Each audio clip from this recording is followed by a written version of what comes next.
Y en libertad de acción quedaron los parlamentarios de la ADC frente al proyecto que despenaliza el aborto en 3 causales. Esta decisión se tomó ayer en el Consejo Nacional de la Falange. Queremos profundizar en el tema precisamente con el presidente de la ADC, el senador Jorge Pizarro, que nos acompaña mañana en directo. Gracias por venir, senadora. Buenos días. Buenos días. ¿Cómo les va?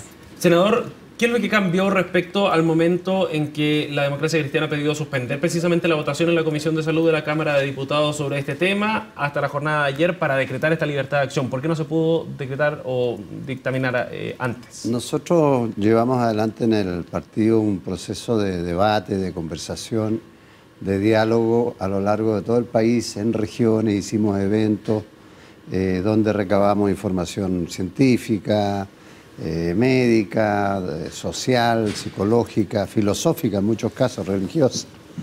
Y por supuesto que el debate se centraba en un partido como el nuestro, que siempre ha sido un partido que está por la vida, está por la dignidad de la persona, y no hay mayor dignidad que el derecho a la vida. Por lo tanto, cuando se plantea la despenalización del aborto terapéutico, para nosotros era importante hacer este debate. ¿Por qué? Porque somos contrarios al aborto y sí entendemos que hay que hacerse cargo de esta situación.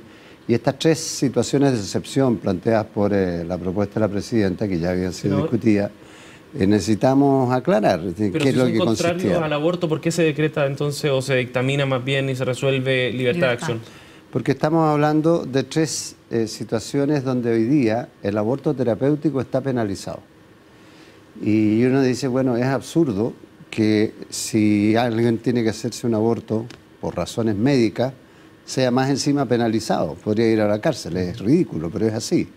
Entonces, la primera causal, que yo creo que es la que más apoyo va a tener de despenalizar, que es el riesgo de vida de la madre, es la más fácil de entender también. Si tú vas a tener una guagua y el médico se encuentra en una situación en que el riesgo es de vida de la mamá o la posibilidad de la vida del feto, escoge normalmente la vida de la madre.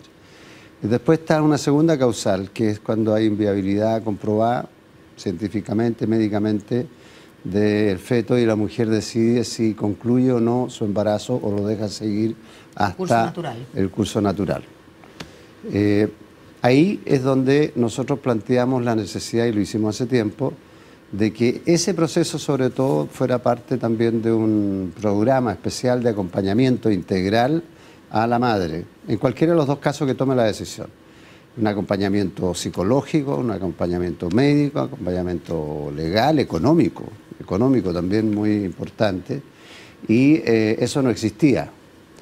Ahora, después de las propuestas que nosotros hemos hecho, el gobierno acogió desarrollar un proyecto de apoyo integral a todas las madres, a todas las que estén en situación de vulnerabilidad, y bueno, después cada mujer sabrá, ¿no es cierto?, si toma la decisión libremente de pedir un aborto terapéutico o no. Senador, pero lleguemos a la última causal, que es probablemente la más conflictiva, incluso al interior de su partido, sobre la hipótesis de violación. Sí, esa es la más difícil de todas, sin duda, de lejos. Es la más difícil de resolver también, porque ahí son muchos los factores. Si uno piensa en la situación de violación de una mujer mayor, adulta, que se produce, lamentablemente se producen en cualquier caso, y ella tiene la conciencia, la madurez, la posibilidad de ir, hacer la denuncia, tomar la píldora el día después para evitar ese embarazo no deseado, tiene muchas formas de defenderse. El problema se produce con los casos de violación en los niños, las situaciones de mayor vulnerabilidad. Estamos hablando al interior de la familia. Estamos hablando de niñas de 12, 13, 10 años, 12 años, donde hay abuso reiterado, donde hay una situación de posesión o abusiva, llamémoslo así, donde esa niña no tiene ninguna posibilidad de hacer denuncia, donde no sabe si está embarazada porque sus periodos no son los normales, no tienen reglas periódicas, y cuando se da cuenta que está en una situación de ese tipo, lo más probable es que no haga la denuncia, por miedo, por temor. Entonces hemos conocido casos que son espantosos, y ahí la situación es de orden social, por supuesto. Esa es la causal que más cuesta, yo creo que a cualquiera, que más le cuesta definir. Nosotros hace, no sé, unos 3 años y medio, 4 años, cuando discutimos este tema en el Senado, teníamos las mismas causales que ahora. Yo finalmente voté las 3 causales a favor de eliminar la penalización. ¿Y cómo cree que será la votación ahora? Me costó mucho porque uno tiene que llegar a una cierta convicción. Yo creo que en general la mayoría de los diputados nuestros van a votar a favor de la idea de legislar. Nos va a ayudar mucho en ese proceso de votación en las dos primeras causales el compromiso que tenemos de este programa de acompañamiento, que va a ser un programa potente, con médicos, con especialistas, con psicólogos, con seguimiento en el núcleo familiar donde está inserta esa mujer, con apoyo a la pareja o al marido si es que corresponde. En fin, eso es algo en que el Estado asume un papel, y sobre todo en el servicio público. Y en el caso de la violación, yo creo que la sensación que tengo es que va a haber más votos en contra que a favor. ¿De la democracia cristiana? Sí, esa es la impresión que tengo. Bueno, se va a resolver cuando llegue el día de la votación. Senador, lo invito a que conversemos del llamado, ya de la cumbre, digamos, van a decir cónclave, del sábado, y este llamado a la unidad que hace la presidenta. Uno presume que si la presidenta está llamando a la unidad es porque teme o cree que no hay unidad. Bueno, hemos tenido, no es que no haya unidad, lo que pasa es que hay que ir tomando definiciones. Hay que ir fijando objetivos claros y precisos para el tiempo que queda de gobierno. Y sobre todo esta fase, esta coyuntura económico, social y política que es compleja hoy día en el país, requiere de priorizar. Y una vez que prioricemos, estemos todos detrás de esa prioridad, esa es la verdad. Es en ese sentido que la presidenta habla de unidad y evitar, qué sé yo, lo que sucedió la semana pasada, por ejemplo, con un proyecto emblemático que era el de la carrera docente, en que los diputados nuestros impiden que se logre la mayoría y después hubo que corregirlo en la sala con un costo mayor, etc.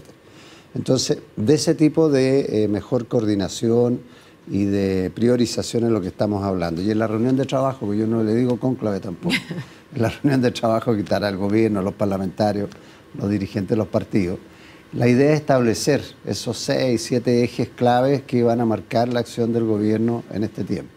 ¿Cuáles son? No es ningún misterio tampoco, es lo más esencial hoy día. Cuando digo que estamos en una situación económica, política y social, bueno, lo económico es la posibilidad de reactivar más rápido la economía, hay que fortalecer todo lo que son las condiciones para esa reactivación. Eso tiene como efecto positivo el tema del empleo. El empleo le da tranquilidad a la familia. Cuando uno tiene un empleo tiene tranquilidad para tomar decisiones, para consumir, etcétera. De manera que ahí hay un área, eso irá junto con la agenda laboral, que lo que busca establecer una relación más equitativa entre empleadores y trabajadores y por lo tanto hacer que la economía y la empresa chilena sea sustentable en el tiempo. Senador, me gustaría detenerme en el tema económico un segundo porque me parece que todo está subordinado al tema económico. Si la economía no anda, no hay recursos. Si no hay recursos, no se pueden ejecutar varias de las reformas que estaban contempladas en el programa. Entonces, es lo prioritario. Ese es el segundo efecto positivo que tiene el mejorar el crecimiento, que tenemos más ingresos y esos ingresos están destinados a la agenda social, que es el corazón de la propuesta de la presidenta Bachelet. Pero la mirada negativo, disculpe, la mirada en negativo significa que abordar el tema económico y darle prioridad muchas veces implica renunciar o modificar ciertos proyectos como estaban contemplados originalmente por el efecto que tiene precisamente de desincentivo a la inversión.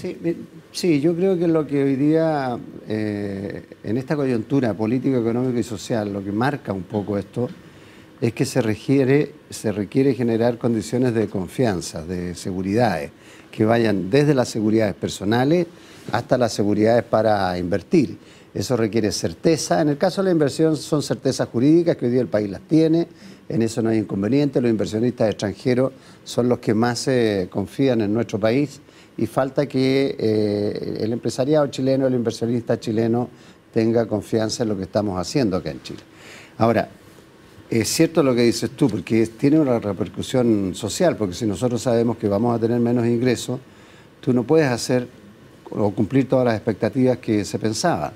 Y eso va a significar seguramente que tendremos que gradualizar la forma como implementamos la gratuidad en la educación superior, que tendremos que gradualizar lo que era el apoyo al pilar solidario en materia previsional, que tendremos que gradualizar algunas de las otras políticas que se llevan adelante en materia de salud pública, que es uno de los elementos clave. Y el otro punto que tiene que ver con la seguridad y la confianza de las personas es el de la seguridad ciudadana. En seguridad ciudadana nosotros no podemos seguir con estas políticas de parche que ponemos una sanción más o más carabinero aquí. Senador, hay que enfrentar el tema desde el punto de vista de la prevención, no es como de la sanción y de la rehabilitación. El tema de priorizar si es que falta plata, senador, no es igual como incumplirle a la ciudadanía, porque nadie, cuando había un programa de gobierno y cuando se pidieron los votos para la nueva mayoría, yo nunca vi que dijeran, bueno, vamos a hacer esto y esto y esto, siempre que tengamos plata. Una letra chica. Claro, no, entonces alguien podría decir, oiga, saquen plata de la salud, de la buena salud, saquen plata de los ahorros, pero cuando yo le di el voto, yo se lo di para esto, esto y esto. Claro. Cuando se planteó el programa de gobierno, con un cúmulo de expectativas muy distintas y con una situación distinta, a pesar de que ya se tenían las señales de la desaceleración de la economía, que no se pensó que iba a ser tanto, porque se pensó que iba a ser del orden del 4%. Por eso se hizo la proyección de este presupuesto este año con un 4%. Entonces, se contaba con dos elementos: con el crecimiento del país, que es lo más importante, y con la reforma tributaria. Las dos cosas van ligadas. Los ingresos de la reforma tributaria se dijeron que se suponían del orden de 8.300 millones de dólares, iban a la reforma educacional, al tema de salud y una parte después al tema previsional. Esa era más o menos la distribución que había. Y el resto perfectamente se cubría con los precios que teníamos a nivel del cobre y con el crecimiento económico del país. Entonces no es que se hubiera planteado una cosa loca, ni un programa de financiado, o que no hubiera existido bajo el cobre. Sigue bajando, la situación de las bolsas chinas hoy día nos va a generar inquietudes, viene una baja, ha repercutido en todo el mundo. La baja del cobre significa menos ingresos para Chile. Entonces, hay una situación hoy día distinta y por lo tanto hay que redefinir si los gobiernos están para tomar decisiones y conducir. Ahora, sin renunciar a lo esencial. ¿Qué es lo esencial? El avance en materia de igualdad, y el avance en materia de igualdad se hace a través de la reforma educacional, porque eso es lo que va a quedar estructuralmente para el país hacia el futuro. Senador, hay otro tema del que queríamos consultarle. Hoy The Clinic publica en su sitio web extractos de la declaración de Jorge Rosenbluth ante la Fiscalía en el marco de la investigación SQM, y Rosenbluth en su declaración dice que en la campaña de Eduardo Frei del año 2009, él jugó un rol similar en términos de puente con la empresa, con las empresas, digamos, y el comando de campaña de Eduardo Frei, y admitió que gestionó fondos de Soquimich y de Copec para la campaña de Eduardo Frei. ¿Usted tenía conocimiento de aquello? Es lo que he escuchado en los medios. Yo estuve en esa campaña de Eduardo, en la parte final, a cargo de la campaña misma, de la parte electoral, territorial y todo. Y lo que recuerdo es que lo único que nos faltaba en esa campaña era plata, porque la verdad es que no teníamos recursos. ¿Pero usted supo de financiamiento de SQM, por ejemplo, la campaña de Eduardo Frei? No, yo no estaba metido en el tema del financiamiento, ni de dónde salían los aportes. ¿Y tiene algún juicio crítico de haber recibido platas de Ponce Lerú? No tengo un juicio crítico, porque es una empresa importante en el país, como son muchas otras. O sea, si uno pero es de Ponce Lerú, no es de cualquier otro chileno, una figura... Es de una empresa. Es de una empresa que es importante en el país, como puede ser la empresa Copec, que yo no sé, entiendo que los dueños son Angelini, o una empresa minera que puedan decir, mire, de fulano de tal, y que contamina o hace no sé qué, o es de la empresa no sé cuánto. Todas tienen... Sí, pero le nombro a Ponce Lerú, senador, porque tiene un valor además de simbólico, más allá de las externalidades negativas que tenga el giro, como en el caso de la contaminación. Ponce Lerú es yerno de Pinochet y entonces nos lleva a una cosa simbólica, ¿no? De estar recibiendo plata del hijo del yerno del dictador. Por eso le pregunto particularmente por él. Yo no sé cuánta gente que estuvo involucrada directamente en la dictadura está metida en las empresas. Pues deben ser muchas por el proceso de privatización, algunas muy connotadas y conocidas. Y funcionan como tal y te entregan recursos de manera legal. Ahora, en este caso yo la verdad es que no tenía idea. Lo que sí sabía es que Jorge es una persona que normalmente tomaba contacto con empresas para solicitar apoyo financiero, y eso no es ningún pecado. No es ningún pecado, porque alguien tiene que ir y decirle, mire, vamos a hacer una campaña, vamos a financiarla, yo represento o me gusta tal candidato y ustedes lo pueden ayudar. Bueno, se ayudará de acuerdo a los medios legales. ¿El pecado o la falta en este caso estaría en si es regular o irregular ese financiamiento? Sí, bueno, eso es otra cosa. Eso es otra cosa. Yo entiendo que cuando Jorge plantea el tema, plantea el financiamiento regular de campaña. Lo que pasa es que ese es uno de los desafíos que tenemos que enfrentar ahora, que es terminar con este financiamiento irregular, porque es irregular el financiamiento de la política, que tiene estas áreas sombrías donde uno no sabe que si es legal o es ilegal, y por lo demás era el uso y costumbre. Y lo hacían todos y al final es lo peor, porque hoy día estamos confundiendo todo el tema y ojalá pudiéramos llegar a un acuerdo que implique un financiamiento estatal de la política, fiscalizable, con un servicio electoral que tenga capacidad de fiscalización, de control y sobre todo de sanción, porque hoy día no existe sanción tampoco. Senador Pizarro, gracias por haber venido a CNN Chile esta mañana. No, gracias a ustedes por la Buen día. invitación.